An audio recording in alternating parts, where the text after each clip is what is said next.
In just a few minutes, Elon Musk will be joining us here live on stage. I just want to show you something special.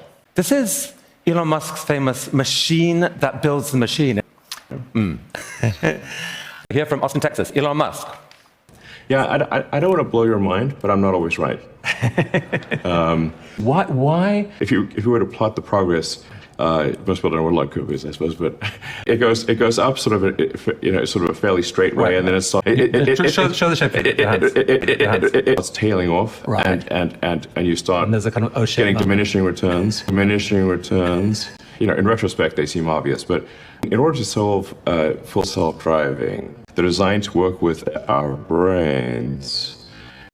I guess when you put it that way, it's sort of like quite obvious. These may be an infamous